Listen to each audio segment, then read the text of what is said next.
Hello everyone, I'm Heath, and in this video I want to talk about attributes as dice. And this is a potential solution that has come up in the comments section when we've been talking about how do we move the game away from a random element dice rolling and kind of shift it toward a system which is less random, that's more based on the character's skills or abilities or otherwise things that are intrinsic to the characters and away from just the random element. And I kind of think that we're kind of coming to the end of this discussion from a mechanics perspective because we've discussed a lot of things and I think we've come up with, identified some of the core problems here. Although we haven't taken a look at dice pool systems, and I think that's another interesting way to go. But being this conversation has kind of stemmed out of D&D 5th edition, I think that's why we didn't approach dice pools, although maybe we will in at some future time. But based on the conversation that we've had and the kinds of things that we've discovered about the way that different dice generators might generate numbers and do for us, well, I know what direction I want to go, which I'm still kind of thinking through, but I'm going to do a video on what I think would be my solution,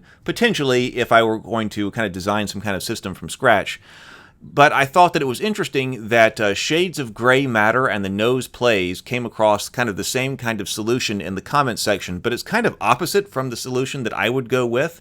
And basically what they're talking about is what if we used ability scores, or what if we used dice to represent the ability scores? So let's take a look at what they're saying here, though of course I think this does kind of move away, which is no problem to me, from D&D 5e a bit, because I think it would require a lot of adjustment as far as our DCs go, but I think it's very interesting to think about because it does a lot of things that I would be interested in doing, but it does it kind of from the opposite way, because I was actually thinking about removing some dice, now not all dice, but removing dice, and they're talking about kind of putting a lot more dice in. So the Shades of Gray Matter says, I've been making an RPG system that basically works the way you're describing. Your attribute score determines the type of dice you roll, d4 to d12, but the number of dice is determined by the character's proficiency in their chosen action. No modifiers and no adding dice results. Just take the highest result, and I'm toying with the idea of bonuses or crits if multiple dice exceed the DC. I haven't playtested it yet, but it looks like the probabilities support the logic of the system. So, for instance, we'd be talking about here a wizard having a strength score of d4, and then maybe the fighter or the barbarian having a strength score of d12. So that kind of puts a floor at 1, so everybody's got the same floor at 1, but then everybody's got a different maximum based on, it seems like, what the maximum effort that character can possibly put forward toward a problem or a task based on their given score in an attribute. So a strength D4 wizard is only ever going to be able to bring forth 4 points worth of strength in ideal circumstances toward some kind of problem. But the barbarian could be able to bring forward 12 points. Now, says if a character is very strong, they could potentially do well in a strength-based check, but they might not. It is very swingy. And yes, that's the kind of thing I talked about when we were looking at proficiency as dice, that as you start stepping up these dice, and I think that's also talked about, people talk about that within the Cortex system as well, the greater you're getting with your dice, which is supposed to be representing increased skill, you're also increasing the amount of swing that goes on. You're feeling less consistent because the range you could possibly roll with a d12 is a lot more than the range you could roll with a d4, so you're feeling a lot less consistent as you roll the dice. However, a character that has both strength and proficiency in that same situation has a much greater chance of rolling well because they're rolling multiple dice. So now we're saying that proficiency gets you more dice to roll, you're still picking the top die, so that's not saying anything more about what maximum potential you could put toward the task you're undertaking, but it is saying you are more likely to actually realize your maximum potential. So I think that's interesting.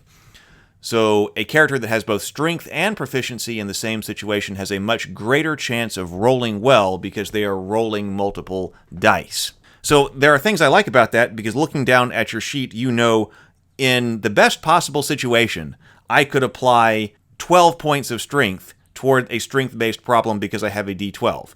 In less ideal situations, I'm going to apply less. And actually, that's something I've been thinking about quite a bit for my system, that you're looking at and you're seeing what is in an ideal circumstance, how much can I actually apply? Now, I guess in their case, they're talking about ideal circumstances. I guess in my case, I'm kind of thinking about in non-stressful circumstances. So that's a change right there.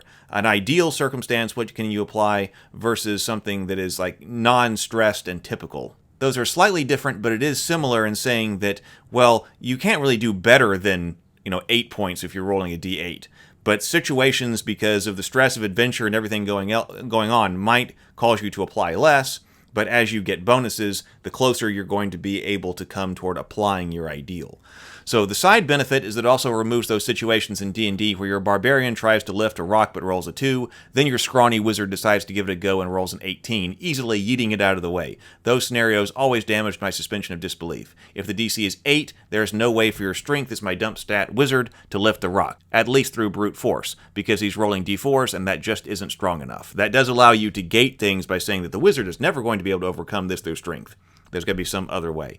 However, a barbarian rolling multiple d12s has a pretty good shot at it. So I think this is very interesting, but I do wonder what exactly proficiency means in this, because let's say that you are a low-strength wizard, so you're d4, and if you tell me you're low strength, I kind of know what that means. You know, you're weak, you're scrawny, whatever, and I know what d12 means, that, okay, you look like the classic Conan barbarian or whatever, and you've got a lot of muscle mass. But then if you're proficient in strength, what does that mean? Like, how would I gain proficiency in strength without actually gaining strength? Because I could say, well, I'm going to go to the gym and I'm going to work out. Is that gaining proficiency in strength, or is that actually increasing your strength? Should I be increasing the die? So that's an interesting question, I think. And likewise, something with dexterity or something. If you go and you practice acrobatics and things like that, are you increasing your dexterity score, or are you becoming more proficient in your dexterity? Although, you know, and I think this is something from like Rollmaster or maybe even MERP, but I'm pretty sure Rollmaster, when you're talking about this is your character's maximum potential in strength or intelligence or whatever. So that could be what the die is rolling, that your character's only ever going to be this good. But you can, with practice, reach that level of however good you are. So I could potentially see that idea making sense. And there is a history of things like that in role-playing games as well. And this is basically what the Nose Plays came up with as well. One example of this was well explained in another view of that video. He suggested using actual dice as your ability scores, so a wizard might have d4 in strength and a barbarian a d12. Strength checks would allow each roll their die type. Proficiency comes by rolling more of the same type and taking the best result. A wizard with high proficiency in strength might roll 5d4, but his best score will always be a 4. So what does that mean for you to have high proficiency in strength, for even though you're a very low strength wizard? A barbarian with lower proficiency might only roll 2d12, but he has a higher chance of outscoring the wizard due to his innate better physical ability.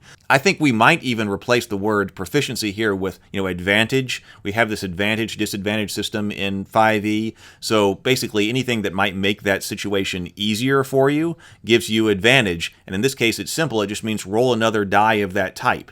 And so you're always going to be picking the high value, and so the more kinds of advantages you can stack up, because I talked about in my video on advantage and disadvantage, particularly if we were using a 2d10 system, that we might allow multiple advantages to check. We're basically just adding in bonus dice, or if we're rolling with a penalty, we could also probably do that here, but you'd be forced to take the lowest of the dice. Is there things that are helping you out, or are there things that are making it more difficult? That would potentially remove this idea, of a high proficiency strength wizard, although he is not very strong. But we could come up with lots of situations where the wizard might have a whole lot of advantages to moving that rock because of the situation going on, so it gets to roll more of his 5d4s. And as long as a 4 would move the rock, then he'd be able to do it.